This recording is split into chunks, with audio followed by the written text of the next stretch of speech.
Hello friends, ఈరోజు వీడియోలో మనం ఆటో ప్యానల్ కోసం మనం తెలుసుకుందాం. ఈ ఆటో ప్యానల్ కస్టమర్ అయితే కంప్లైంట్ ఇచ్చారు. సో ఆ కంప్లైంట్ని మనం క్లియర్ చేసేసాం. So first of all complaint ఏంటి అనేది చూద్దాం. కస్టమర్ ఏం చెప్పారు అంటే జనరేటర్ ఆన్ చేస్తే తప్ప పవర్ సప్లై రావట్లేదు అని చెప్పారు. ఈబీ బైపాస్లో పెడితే అయితే పవర్ వస్తుంది, కానీ ఏఎంఎఫ్లో పెడితే పవర్ రావట్లేదు అని కస్టమర్ కంప్లైంట్ ఇచ్చారు. సో మనం విజిట్ చేసాము సైట్. విజిట్ చేసిన తర్వాత ఏమైంది అంటే చూడండి, ఇక్కడ ఈ 3 ఎంసీబీలు ఉన్నాయి కదా, సింగిల్ పోల్ ఎంసీబీలు. ఇవేంటి అంటే 3 ఫేజ్ సప్లై అనమాట, మెయిన్స్ ఆర్ వైబి. సో ఇందులో ఏంటి అంటే ఆర్ ఒక్కటే ఉంది, వైబి ట్రిప్ అయిపోయాయి అనమాట. ఈ వైబి ట్రిప్ అయిపోవడం వల్ల ఈ టైమర్స్ ఆన్ అవ్వక కాంటాక్టర్ అనేది క్లోజ్ అవ్వట్లేదు. ఇది కంప్లైంట్. సో ఆ టైంలో వీళ్ళు ఏం చేశారు అంటే ఈబీ బైపాస్లో పెట్టారు. సో బైపాస్లో పెడితే ఆటోమేటిక్గా పవర్ సప్లై అనేది చేంజ్ ఓవర్ త్రూ లోడ్కి వెళ్ళిపోతుంది. సో అందుకనే పవర్ సప్లై వస్తుంది, కానీ అంటే మాన్యువల్లో అయితే వస్తుంది తప్ప ఆటోలో రావట్లేదు అని చెప్పారు. కంప్లైంట్ విజిట్ చేసాం. సో క్లోజ్ చేస్తాం.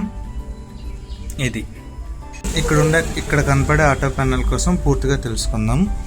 ఈ ప్యానెల్లో ఉండే నార్మల్ ప్యానెల్కి ఈ ప్యానెల్కి ఉండే డిఫరెన్సెస్ ఏంటో తెలుసుకుందాం. ఫస్ట్ ఆఫ్ ఆల్ ఫిజికల్గా చూద్దాం. చూడండి, ఇండికేటర్ ల్యాంప్స్ ఉన్నాయి, mains healthy, load on EB, DG running, load on DG ఉంది. ఇక్కడ ఒక సెలెక్టర్ స్విచ్ ఉంది. సో ఇందులో ఏంటి అంటే ఆటో మాన్యువల్.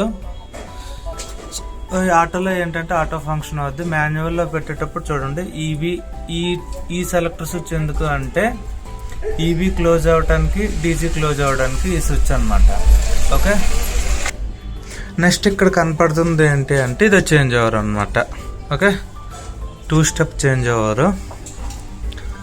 ఇక్కడ కూడా సేమ్ అంతే ఉంది, load on EB, load on DG అని ఆప్షన్స్ ఉన్నాయి.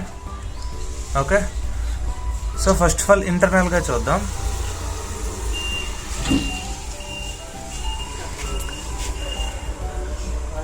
సో ఈ ప్యానల్లో ఏంటి అంటే చూడండి, సింగిల్ పోల్ ఎంసీబీలు ఉన్నాయి, టైమర్స్ ఉన్నాయి,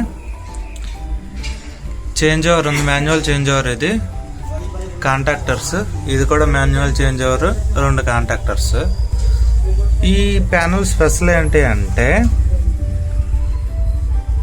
2 ఈబీ సప్లైలు ఉంటాయి, కామన్ డీజీ ఉంటుంది. చూడండి, ఇక్కడ ఈబీ సప్లై 1, ఇది ఈబీ సప్లై 2, డీజీ మాత్రం కామన్గా వెళ్తుంది అనమాట రెండింటికి. ఓకే, దీని వైరింగ్ ఎలా ఉంటుంది అనేది నేను ఇప్పుడు ఎక్స్ప్లెయిన్ చేస్తాను. ఫస్ట్ ఆఫ్ ఆల్ చూద్దాం. చూడండి, ఫస్ట్ ఇక్కడ కనపడుతున్నాయి కదా, ఈ సింగిల్ పోల్ ఎంసీబీలు ఎందుకు యూజ్ చేస్తారో చెప్తే చూడండి. ఇది మెయిన్ సెన్సింగ్ అనమాట, mains R, mains Y, mains B. Okay, ఇది 3 ఫేజ్ సెన్సింగ్.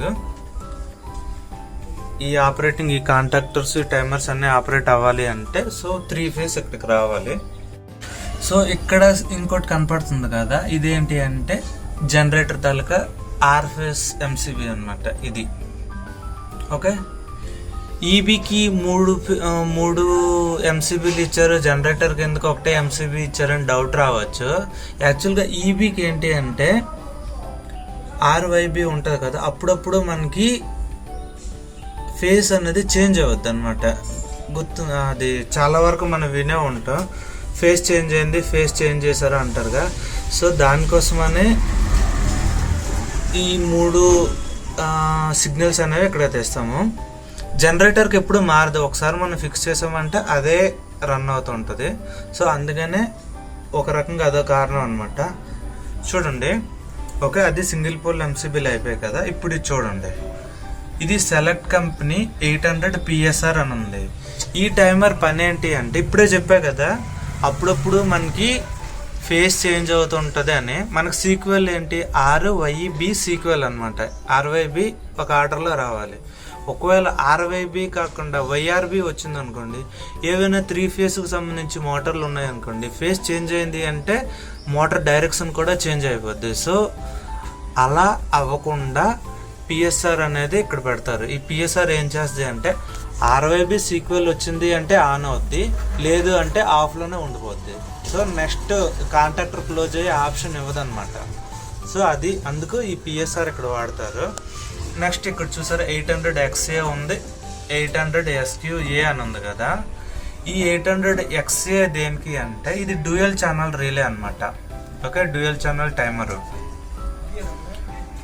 ఇది ఏంటి అంటే మనకి ఈ రిలే నుంచి ఈ టైమర్ నుంచి దీనికి సిగ్నల్ వెళ్ళి ఇది ఆన్ అయిన తర్వాత 800 SQA ఆన్ అవుద్ది. ఓకే, ఈ 800 SQA అనమాట ఈ కాంటాక్టర్. ఇది మెయిన్స్ కాంటాక్టర్ అనమాట. ఈ మెయిన్స్ కాంటాక్టర్ క్లోజ్ అవ్వడానికి సిగ్నల్ ఇక్కడ నుంచి వస్తుంది 800 SQA నుంచి. ఇది డీజీ కాంటాక్టర్ అనమాట. డీజీ టైమర్, సారీ ఇది డీజీ టైమర్. డీజీ ఆన్ అయింది అంటే ఈ టైమర్ ఆన్ అవుద్ది, ఈ టైమర్ ఆన్ అయింది అంటే ఈ కాంటాక్టర్ ఆన్ అవుద్ది. ఓకే, ఇది సీక్వెన్స్ అనమాట. ఓకే, దీని వైరింగ్ ఇంతే. ఫస్ట్ పిఎస్ఆర్ ఆన్ అయింది అంటే 800 XA ఆన్ అవుద్ది. XA ఆన్ అయిన తర్వాత ఇది ఆన్ అవుద్ది. సో ఈ XA పని ఏంటి అంటే ఈబీకి డీజీకి మధ్యలో టైమింగ్ కోసం అనమాట. ఓకే, నెక్స్ట్ ఇక్కడ కనపడుతుంది కదా, దీన్ని మాన్యువల్ చేంజ్ ఓవర్ అంటారు. ఇందులో 2 ఇన్పుట్స్ ఉంటాయి చూడండి.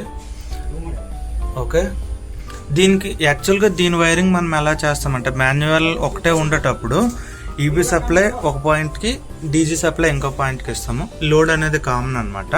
ఒకటిలో పెడితే ఈబీ సప్లై వెళ్ళేలాగా, 2లో పెడితే డీజీ సప్లై వచ్చేలాగా ఇలా మనం వైరింగ్ చేస్తాం. బట్ ఈ ప్యానల్లో ఎలా చేశారు అంటే చూడండి, ఈబీ సప్లై లోడ్ అనేది కామనే. ఈబీ సప్లై కాంట్రాక్టర్కి ఇచ్చారు, డీజీ సప్లై ఇంకో కాంట్రాక్టర్కి ఇచ్చారు. ఒకవేళ ఆటోలో ఏదో ఒకటి స్విచ్చింగ్ అవుద్ది కదా, ఆటోలో ఇప్పుడు ఈబీ క్లోజ్ అయితే ఈబీ ఫస్ట్ పాయింట్కి వచ్చేలాగా, ఒకవేళ ఈబీ ఆఫ్ అయ్యి డీజీ క్లోజ్ అయింది అనుకోండి, డీజీ ఫస్ట్ పాయింట్కి వచ్చేలా, రెండింటికి ప్యారలల్ లూప్ అనమాట ఇది. సో ఏమవుద్ది అంటే ఈబీ ఉంటే ఈబీ కాంట్రాక్ట్ క్లోజ్ అయ్యి ఫస్ట్ పాయింట్గా వస్తుంది, ఒకవేళ డీజీ ఉంది అంటే డీజీ క్లోజ్ అయ్యి ఫస్ట్ పాయింట్గా వస్తుంది. సో ఫస్ట్ పాయింట్ ఇక్కడ చూడండి ఏఎంఎఫ్ అని పెట్టారు. ఓకే, అంటే ఆటోలో పని చేయాలి అంటే ఫస్ట్ పాయింట్లో పెడితే డీజీ కాంట్రాక్ట్ క్లోజ్ అయినా ఈబీ కాంట్రాక్ట్ క్లోజ్ అయినా ఫస్ట్ పాయింట్కి వెళ్తుంది. ఫస్ట్ పాయింట్ నుంచి ఆటోమేటిక్గా లోడ్కి వెళ్ళిపోద్ది. ఒకవేళ ఇన్ కేస్ ఎప్పుడైనా ప్రాబ్లం వచ్చింది అనుకోండి, ఈబీ క్లోజ్ అవ్వట్లేదు అని, సో డీజీలో ప్రాబ్లం ఉంటే డీజీ క్లోజ్ అవ్వదు.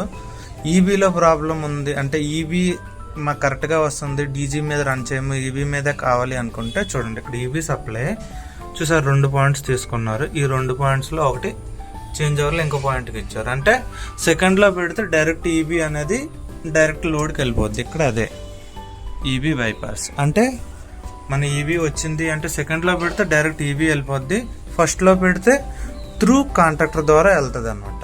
ఇది ఈ వైరింగ్. ఓకే, ఇది ఈబీ కాంట్రాక్టర్, ఇది డీజీ కాంట్రాక్టర్. సో వైరింగ్ పెద్ద లాజిక్ ఏం కాదు, బట్ అర్థం చేసుకోవాలి.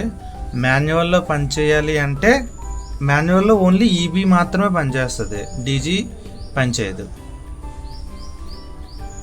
ఓకే, చూడండి మళ్ళీ ఒకసారి సింపుల్గా చెప్తా. లోడ్ అనేది కామన్, చేంజ్ ఓవర్ నుంచి తీసుకున్నారు అవుట్.